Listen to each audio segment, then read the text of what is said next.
እያደረገን ያለነው የቁጥር መብዛት ላይ አይደለም ጥራትና ያን ጥራት ያለው ትውልድ ማፍራት የሚችል ጥራት ያለው ትውልድ ትምህርት መስጠት የሚችል ተቋም መፍጠር ላይ ነው ጥራት ያለው ተቋም ብቃት ያለው ተቋም ስትፈጥር ዓለም አቀፍ ተወዳዳሪ ዜጋ መፍጠሪያ ተቋም ይሆናል ማለት ነው ካልሆነ ወረቀት የሚያድል ተቋም ይዘን የምትቆየው አሜሪካ ያራመደችው የምትገኘውና ኢራን ለሲቪል አገልግሎትም ቢሆን ዩራኒየም ማብለል አትችልም የሚለው አቋሟ ግን በኢራን ባለስልጣናት ዘንድ ከፍተኛ ትችት እየቀረበበት ያለ ነው የሀገሪቱ ጠቅላይ መሪ አሊ ካሚኒም ቢሆኑ ጉዳዩ የኢራንን ሉዓላዊነት የሚጋፋ ነው ሲሉ ተቃውመውታል ሩሲያ በመደራደሪያ ቅድመ ሁኔታነት ባቀረበችው ሰነድ ላይ ለዩክሬን ሁለት የተኩስ አቁም አማራጮችን አቅርባለች የመጀመሪያው አማራጭ የዩክሬን ጦር በዶኔትስክ ሉሃንስክ ዛፖሮጂያና ኬርሶን ክልሎች መውጣትን ያካትታል ሁለተኛው አማራጭ ደግሞ የወታደሮች ስምሪትን ማስቆም ምልመላና ለዩክሬን የሚደረገውን የውጭ ወታደራዊ እርዳታ ማቆም ወታደሮችን መበተንና የሶስተኛ ሀገራት ወታደራዊ ተሳትፎን ማስቀረት የተመለከቱ አንቀጾችን ያካትታል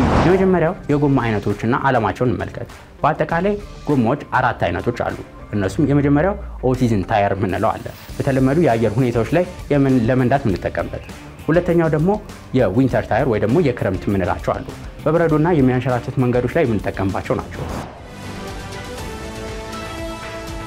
ጤና ይስጥልን የተወደዳችሁ ተመልካቾቻችን ሀገሬ ዜና አርዕስቶቹን አስቀድሞ ተጀምሯል ሱባሎ ጋሻው እስከ ዜናው ፍጻሜ ድረስ አብሬያችሁ ቆይታ አደርጋለሁ አብራችሁን እንድትሆኑ ደግሞ አክብሮታዊ ግብዣችን ነው በትምህርትና ስልጠና ባለስልጣን የወጣውን ዝቅተኛውን መስፈርት ማሟላት ያልቻሉ የትምህርት ተቋማት ከዘርፉ እየወጡ መሆኑ ተገለጸ ተቋማቱ ዓለም አቀፍ ተወዳዳሪ ከማድረግ አንፃር የተቋማት ቁጥር ሳይሆን ጥራታቸው እንደሚያሳስበው የትምህርትና ስልጠና ባለስልጣን ለሀገሬ ቴሌቪዥን ገልጿል ዳግም ተገኝ ተጨማሪውን አዘጋጅቷል በኢትዮጵያ ዝቅተኛውን መስፈርት ያላሟሉ ከፍተኛ የትምህርት ተቋማት ከዘርፉ እየወጡ መሆኑን በኢፌድሪ ትምህርትና ስልጠና ባለስልጣን የተቋማት ቁጥጥር ኢንስፔክሽንና የትምህርት ማረጋገጫ ምክትል ዋና ዳይሬክተር አቶ ቢኒያም ኢሮ ለሀገሬ ቴሌቪዥን ተናገሩ በተቋሙ ተመዝግበው እየሰሩ ከነበሩ የግል ተቋማት ነገር ግን ኮሌጅ ሆነው መቀጠል የማይችሉ 85 የሚሆኑት ከዘርፉ እንደወጡም ነግረውናል ምክትል ዋና ዳይሬክተሩ አክለውም ተቋማቱ ከዘርፉ እየወጡ ያሉት በባለስልጣኑ ለዳግም ምዝገባ የወጡ መስፈርቶችን ማሟላት ባለመቻላቸው መሆኑንም ተናግረዋል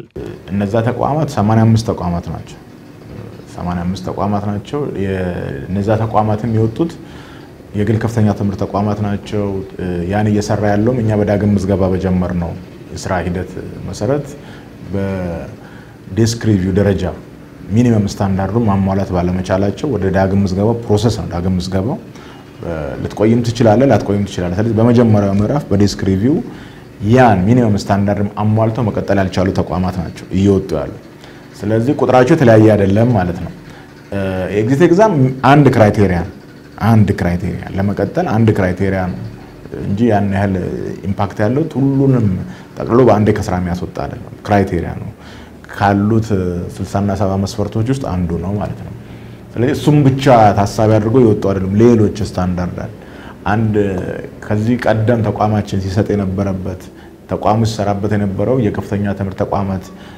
አንድ ኮሌጅ ነው ብሎ ሚኒመም ስታንዳርድ ሰጥ የነበረበትና ፕራክቲካሊ እንደ ሀገር ያየነው እና የገጠመን ነገር እንደምታውቁት ነው ኮሌጆች ለዛ ስም ብቁ ያልሆኑ ኮሌጆች በኮሌጅነት ተሰጥቷቸው ፈቃድ ሲሰሩ የነበረበት ሁኔታ ነው ያለው ተወዳዳሪ ዜጋ እንጂ ወረቀት አዳይ ተቋማትን መፍጠር ዓላማ የለንም ሲሉ የገለጹት ምክትል ዋና ዳይሬክተሩ ተቋማቱ ከዘርፉ እንዲወጡ አስገዳጅ ሁኔታዎችን እየፈጠረን ሳይሆን መስፈርቶችን ማሟላት ያልቻሉት እየወጡ ነው ያሉ ሲሆን ባለስልጣን መስሪያ ቤቱ ቁጥርን ሳይሆን ጥራት ያለው የትምህርት ተቋማትን መፍጠርን ያለመ ስለመሆኑም ገልጸዋል ትኩረት እያደረገን ያለነው የቁጥር መብዛት ላይ አይደለም ጥራትና ያን ጥራት ያለው ትውልድ ማፍራት የሚችል ጥራት ያለው ትውልድ ትምህርት መስጠት የሚችል ተቋም መፍጠር ላይ ነው ጥራት ያለው ተቋም ብቃት ያለው ተቋም ስትፈጥር ዓለም አቀፍ ተወዳዳሪ ዜጋ መፍጠሪያ ተቋም ይሆናል ማለት ነው ካልሆነ ወረቀት የሚያድል ተቋም ይዘን የምትቆየው ማለት ስለዚህ ተቋማቱ ከቢዝነሱ እንዲወጡ አስገዳጅ ሁኔታኛ እየፈጠርን አይደለም ያለን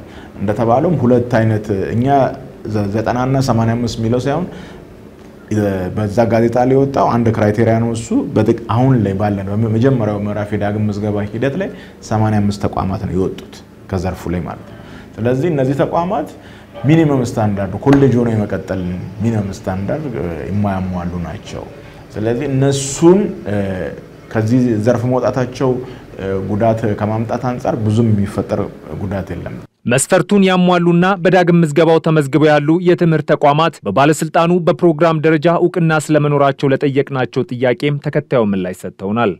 በአጭሩ የሉም ነው መልሱ። ይሄ ምንድነው እኛ ጋር የተቋም ስራ ሲጀምር በአንድ ዘርፍ ነው የጀመረው። በፍቃድ መስጫ ዘርፍ ፍቃድ ይሰጣል፣ ይቆጣጠራል። በዛ በኋላ ያቆም ነበር። ከ2015 ጀምሮ ደግሞ በሚኒስትሮች ምክር ቤት ዳግም ተቋሙ ሲቋቋም የትምህርትና ስልጠና ባለስልጣን ሲቋቋም ፍቃድ ይሰጣል፣ ይቆጣጠራል። ብቃት አሟልተው ደግሞ ያን የተቀመጡትን ስታንዳርዶች ያሟሉ ተቋማት ደግሞ ዕውቅና ያገኙ ይዳሉ ማለት ነው። ስለዚህ በአገራችን ፍቃድ እንጂ ዕውቅና ያለው ተቋም የለም። ዕውቅና ማለት አክሬዲቴሽን ለማግኘት ደግሞ ብዙ ስቴፖች መሄድ አለበት። ስለዚህ እኛ እንደ ዘርፍ አንድ የተደራጀ ዘርፍ ነው። በኢቲኤ በኩል ባለፉት 2 ዓመት ተኩል ከፍተኛ ስራ ስንሰራ ነበረ። አሁን በቀጣይ ወር ጥቂት ተቋማት በአገራችን እኛ ምንሰራው የመንግስት የግል የሚል ከፍተኛ ትምህርት ተቋም የለም። ሁሉም ከፍተኛ ትምህርት ተቋማት በኢቲኤ በኩል ነው ዕውቅና ማግኘት ያለባቸው፣ ፍቃድ ማግኘት ያለባቸው በኢቲኤ በኩል ነው። ያን የማድረግ መሰረት የሚጥል ስራ እየሰራን ያለነው ታሪካዊ የሆነ የመጀመሪያ የዕውቅና ያገኙ ተቋማት ሊኖሩን ይችላሉ። ካውንስሉ ተሰብስበው ውሳኔ ይሰጣል። በዚህ ዓመት ግን ቀዳሚውኑ ጥቂት በፕሮግራም ደረጃ በተቋም ደረጃ ሳይሆን በፕሮግራም ደረጃ ዕውቅና የሚያገኙ ተቋማት ይኖራሉ ብለን እንጠብቃለን። ስለዚህ እስከዛሬ ስንሰራበት የነበረው ፍቃድ ነው። ባለስልጣኑ አዲስ ባወጣው መመዘኛ 273 የግል ከፍተኛ ትምህርት ተቋማት ሲመዘገቡ 84ቱ ባለመቅረባቸው መሰረዛቸውም የሚታወስ ነው። ኢትዮጵያ የግብርና ምርቶች ባለቤትነቷን በምዝገባ ባለማረጋገጧ ምክንያት ማግኘት የሚገባትን እያጣች መሆኑ ተነግሯል። ይህንን ማስተካከል ያስችላል የተባለለት የህግ ማዕቀፍ እየተዘጋጀ ስለመሆኑም ተሰምቷል። ሚካኤል ኃይሌ ኢትዮጵያ የግብርና ምርቷን በዓለም አቀፍ የአእምሮ ንብረት ልታስመዘግብ በዝግጅት ላይ እንደምትገኝ ተገልጿል። በዓለም አቀፍ ደረጃ ምዝገባን የሚያደርገው የአእምሮ ንብረት ተቋም የኢትዮጵያን የግብርና ምርቶች እንደሚመዘግብ ማስታወቁን የኢትዮጵያ አእምሮአዊ ንብረት ባለስልጣን ገልጿል። የግብርና ምርቶች ለመመዝገብ የሚረዳ የህግ ማዕቀፍ እየተዘጋጀ እንደሆነም በቀጣይ ዓመት ሊጸድቅ እንደሚችል ጠቁመው ከተለያዩ ሀገራት ልምዶች እየተወሰዱ መሆኑን የኢትዮጵያ አእምሮአዊ ንብረት ባለስልጣን ዋና ዳይሬክተር አቶ ወልዱ ይመስል ተናግረዋል። ይሄንን ስራ ከጀመርን ወደ 2 ዓመት ሆኗል። የጥናት በመሬት ላይ ያለውን ነገር አጥንተን አስተካክለን ረቂቅ ህጉ ወጥቷል፣ ኦሬዲ ተዘጋጅቷል። ብዙ ባለሙያዎችም ተችተውታል። ወደ ህግ ስርዓቱ ይሄድና ወደ ሚኒስትሮች ምክር ቤት ይቀርባል።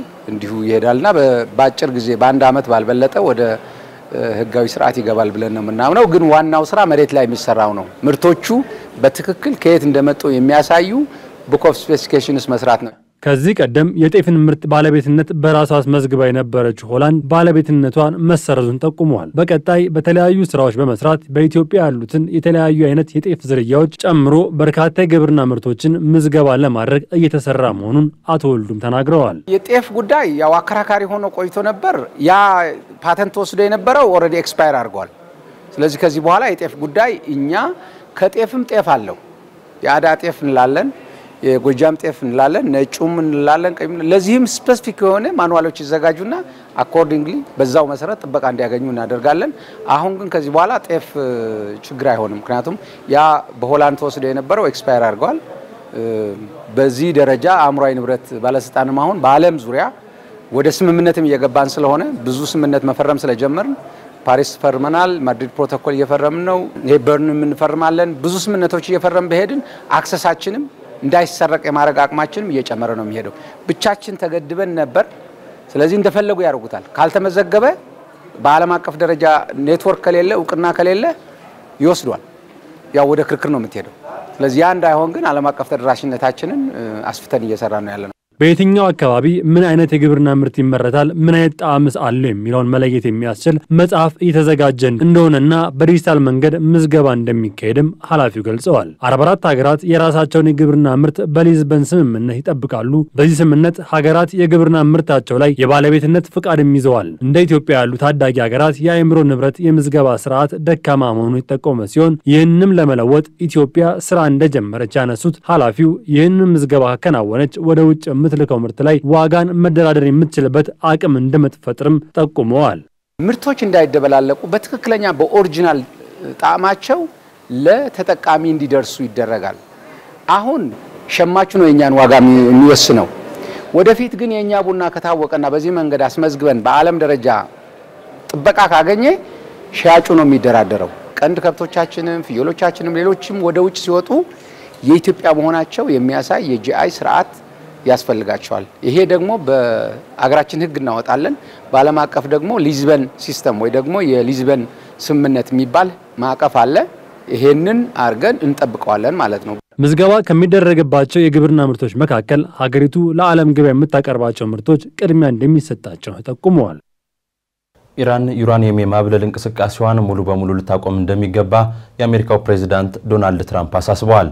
ኢራን በበኩሏ የተጣለብን ማዕቀብ እንዴት ይነሳል የሚለው ጉዳይ ግልጽ ሊሆን ይገባል ብላለች።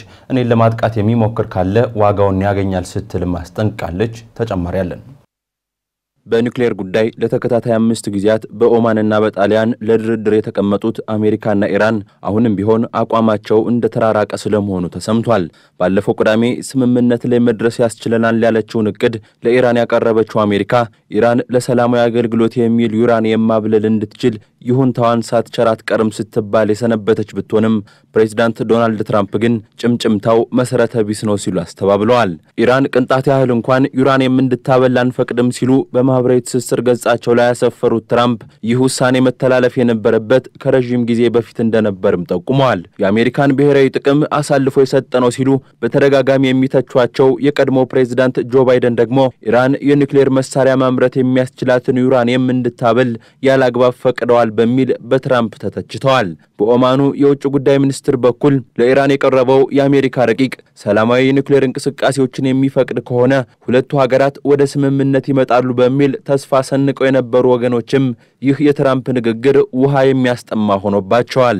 ወትሮውንም ቢሆን ሁለቱ ሀገራት በቀላሉ ወደ ስምምነት ይደርሳሉ ተብሎ ባይጠበቅም አሜሪካ እያራመደችው የምትገኘውና ኢራን ለሲቪል አገልግሎትም ቢሆን ዩራኒየም ማብለል አትችልም የሚለው አቋሟ ግን በኢራን ባለስልጣናት ዘንድ ከፍተኛ ትችት እየቀረበበት ያለ ነው።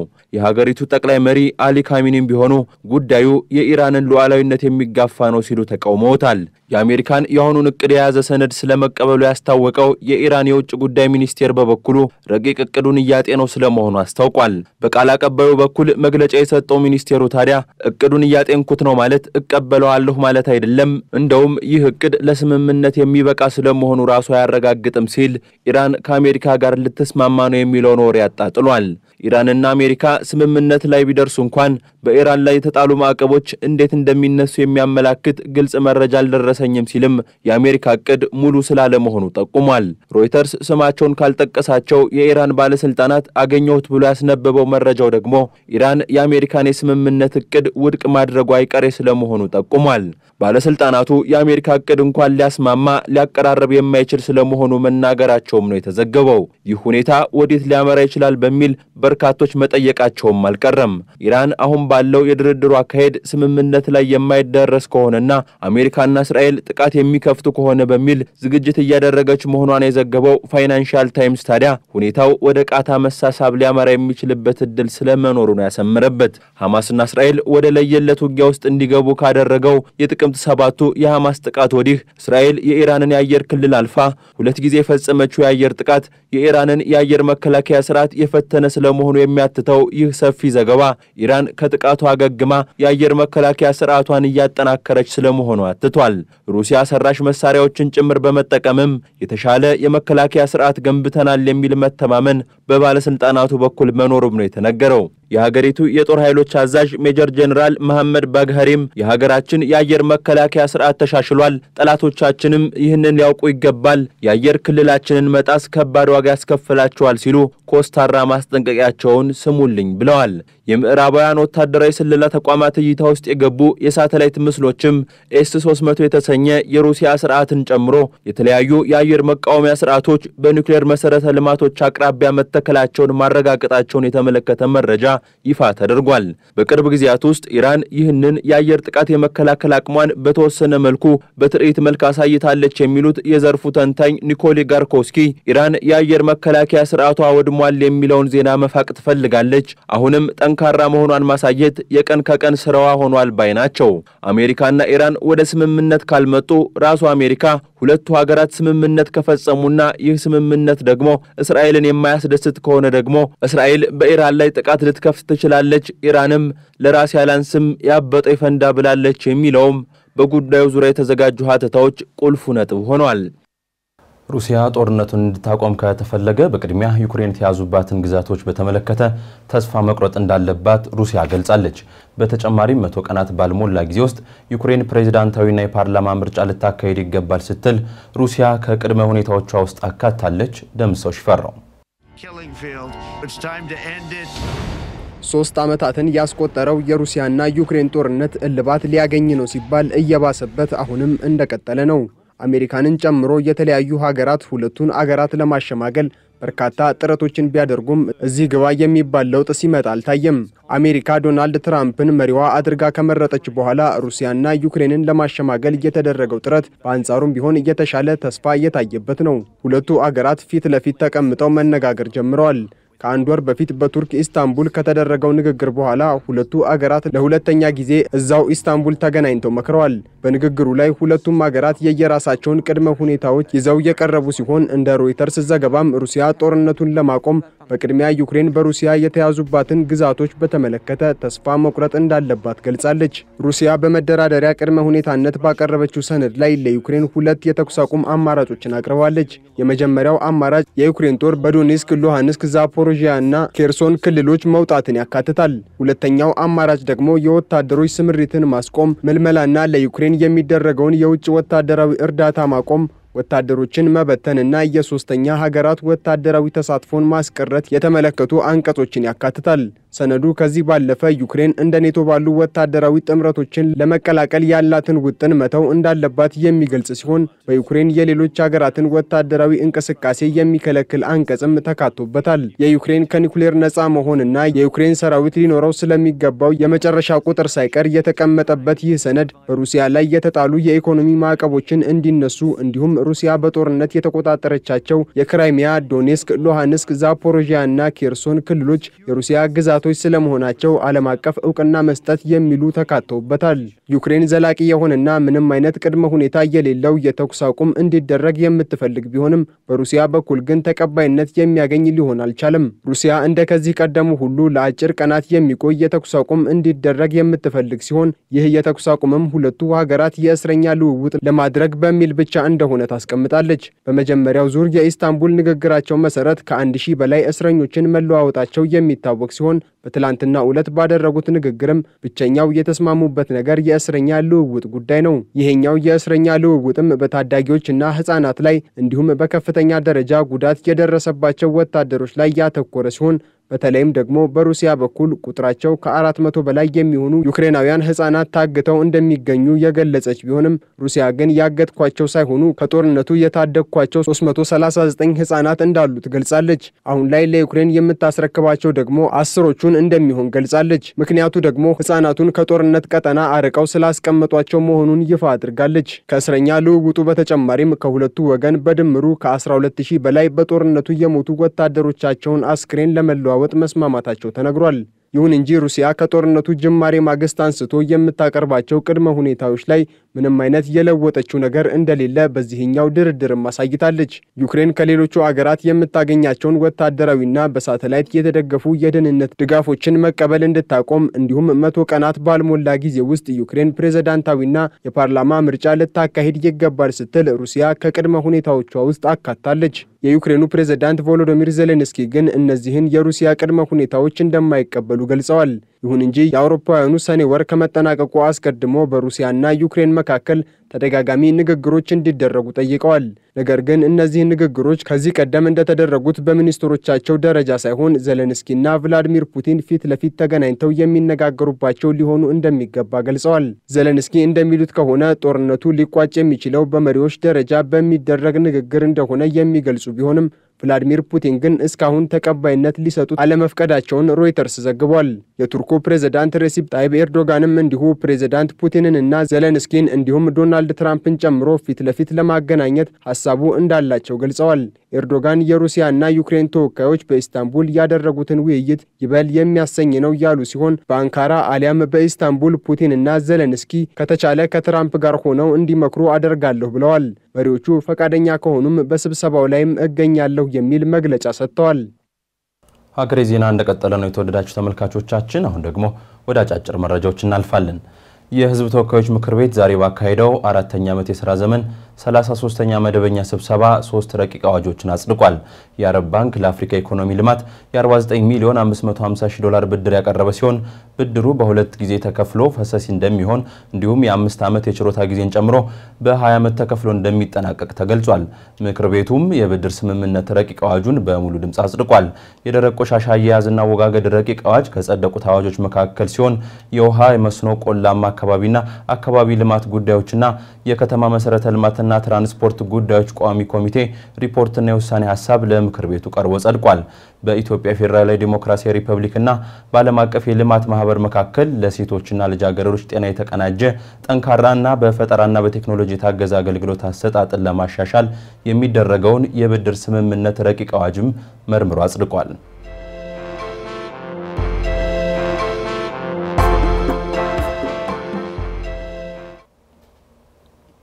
በአዲስ አበባ በተርሚናል አገልግሎት የተደራጁ ኢንተርፕራይዞች የሥራ ማስጀመሪያ መርሃ ግብር ተካሄደ። የአዲስ አበባ ስራና ክህሎት ቢሮ ኃላፊ አቶ ጥራቱ በየነ የከተማ አስተዳደሩ በዘርፉ ያለውን አሰራር በዘመናዊ መንገድ ለመተካት ባደረገው ጥረት የተለያዩ ባለድርሻ አካላትን በማቀናጀት ቀልጣፋ አገልግሎት መስጠት የሚያስችል የተርሚናል ኢንተርፕራይዞች እንዲደራጁ አድርጓል ብለዋል። የአዲስ አበባ ሰላምና ጸጥታ አስተዳደር ቢሮ ኃላፊ ወይዘሮ ሊዲያ ግርማ በበኩላቸው የትራንስፖርት ተርሚናል በርካታ ሕዝብ አገልግሎት የሚያገኝበት በመሆኑ ዜጎች ላላስፈላጊ ወከባና እንግልት ብሎም ለወንጀል እንዳይጋለጡ በዘርፉ የሚሰማሩ ዜጎች ከጸጥታ መዋቅሩ ጋር በቅንጅት በመስራት ተልዕኮ መወጣት እንደሚገባቸው ገልጸዋል። በዘርፉ 996 ዜጎች በ87 ኢንተርፕራይዞች የተደራጁ ሲሆን በዘርፉ የሰለጠነ የሰው ኃይል ስምሪት መሰጠቱ የዘርፉን ብልሹ አሰራር ለመቅረፍ ያስችላል ሲሉ የአዲስ አበባ ትራንስፖርት ቢሮ ኃላፊ አቶ ያባብል አዲስ ተናግረዋል።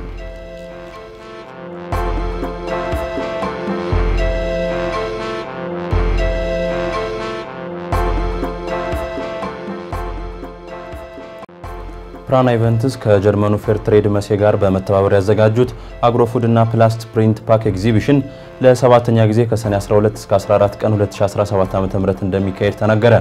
በሚሊኒየም አዳራሽ ከሄዳል የተባለው ኤግዚቢሽን ከ14 ሀገራት የተውጣጡ ከ140 በላይ አውደ ርዕይ አቅራቢዎች ለኢትዮጵያ ገበያ የሚስማሙ ምርቶችንና መፍትሄዎችን ያቀርባሉ ተብሎ እንደሚጠበቅም ይፋ ተደርጓል።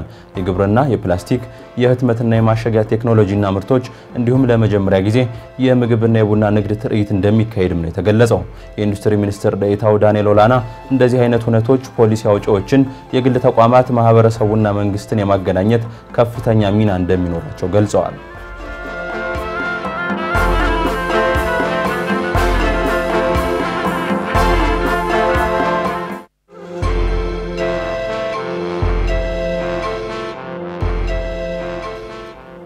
በናይጄሪያ ሞክዋ ከተማ ሐሙስ ዕለት የደረሰው ከባድ የጎርፍ አደጋ የሟቾች ቁጥር 200 መድረሱ ተሰማ። አደጋውን ተከትሎ ከ500 በላይ ሰዎች እስካሁን የደረሱበት ባለመታወቁ የሟቾች ቁጥር ወደ 700 ሊያሻቅብ ይችላል ተብሎ ተፈርቷል።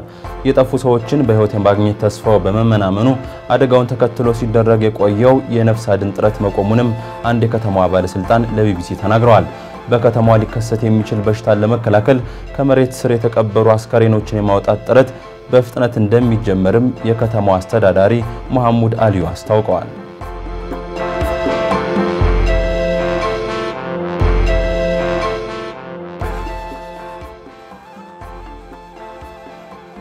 አሜሪካ በቅርቡ በጣለችው የ50 በመቶ የታሪፍ ጭማሪ ላይ አጸፋዊ እርምጃ እንደሚወስድ የአውሮፓ ህብረት አስጠነቀቀ። የህብረቱ ኮሚሽን ቃል አቀባይ ኦሎፍ ጊል አሜሪካ ወደ ሀገሯ በሚገቡ የብረትና አልሙኒየም ምርቶች ላይ በጣለችው የታሪፍ ጭማሪ ላይ ምንም አይነት ስምምነት ላይ ካልተደረሰ ነባርና አዳዲስ የመልሶ ማቋቋም እርምጃዎች ወዲያውኑ ተግባራዊ እንደሚሆኑ አስጠንቅቀዋል።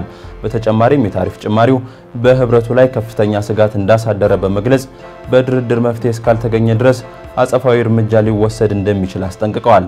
ቀደም ሲል የአውሮፓ ህብረት በአሜሪካ የታሪፍ ጭማሪ ማዘኑን እንዲሁም ውሳኔው ለዓለም ኢኮኖሚ ይበልጥ አለመረጋጋት የሚፈጥር ነው ማለቱ ይታወሳል።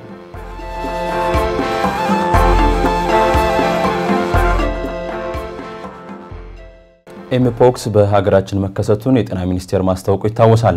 በበሽታው የተያዙ ሰዎች ትኩሳት፣ ራስ ምታት፣ እብጠት፣ ሽፍታ፣ ሳል፣ የጀርባና የጡንቻ ህመሞችን ጨምሮ የቆዳ ቁስለትና ድካም ይታይባቸዋል። የዛሬው የጤና አዳም ጥንቅራችንም በዚህ ጉዳይ ላይ ትኩረቱን አድርጓል።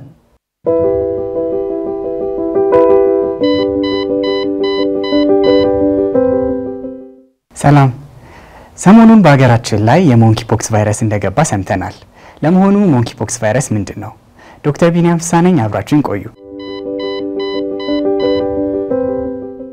ሞንኪፖክስ በቫይረስ ምክንያት የሚከሰት ጉንፋን መሰል ምልክቶች የሚኖሩት ከዚህ በተጨማሪ ቆዳ ላይ የሚወጣ እብጠት የሚያስከትል በሽታ ነው። እንዴት ይተላለፋል? ከሰው ወደ ሰው በንክኪ የሚተላለፍ ሲሆን ከዚህ በተጨማሪ እንስሳት በዋናነትም አይጦች፣ ሽኮኮ እንዲሁም ዝንጀሮና ጦጣ በመሰሉ እንስሳት ወደ ሰዎች ሊተላለፉ ይችላሉ። ዋና ምልክቶቹ ምንድናቸው? ተጋላጭ ከሆነም በኋላ ምልክቶቹ ከ5 እስከ 1 ቀን ባለው ጊዜ ውስጥ መታየት ይጀምራሉ። መጀመሪያ ላይ የሚኖሩት ምልክቶች ትኩሳት፣ ራስ ምታት፣ መቆረጣጠም፣ የድካም ስሜት ሲሆኑ ከዚህ በመቀጠል በምስሉ ላይ የምትመለከቱት አይነት እብጠቶች በቆዳ ላይ ይወጣሉ። ይህ በሽታ ከ2 እስከ 4 ሳምንት ባለው ጊዜ ውስጥ በራሱ ይድናል። ነገር ግን አልፎ አልፎ የሚያስከትላቸው ጉዳቶች ሊኖሩ ይችላሉ። ለምሳሌ ቆዳ ላይ የወጡት እብጠቶች ጠባሳ ሊተው ይችላሉ። ከዚህ በተጨማሪ በሽታ የመከላከል አቅማቸው ለምሳሌ ህፃናት እንዲሁም እርጉዞች ላይ ደካማ ስለሆነ አንዳንድ ጉዳቶች ይኖራሉ። ለምሳሌ የሳምባ ምች፣ የጭንቅላት ኢንፌክሽን እንዲሁም ለዓይነ ስውርነት ሊዳረግ የሚችል የዓይን ኢንፌክሽን። ሞንኪፖክስ እንዴት ይታከማል? ህክምናው በዋናነት በቂ ፈሳሽ መውሰድ፣ እረፍት ማድረግ እንዲሁም ህመም ካለ ህመም ማስታገሻ መውሰድ ሲሆን በሞንኪፖክስ የተያዘ ሰው ለይቶ ማቆየት ያስፈልጋል። በሞንኪፖክስ በሽታ የተያዘ ሰው ካዩ በአፋጣኝ ወደ ጤና ተቋም ማሳወቅ እንዲሁም የታመመውን ሰው ለይቶ ማቆየት ያስፈልጋል። ሰላም።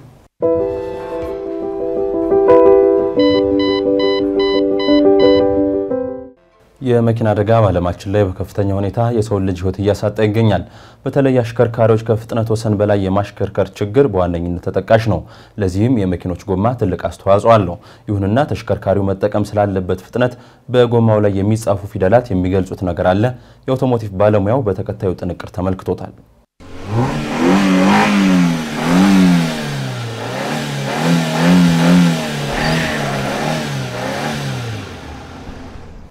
ሰላም እንደምን አላችሁ ውድ ተመልካቾቻችን። በዛሬታችን የጎማ አይነቶችና ከፍጥነት ጋር ያላቸውን ግንኙነት እንነጋገራለን።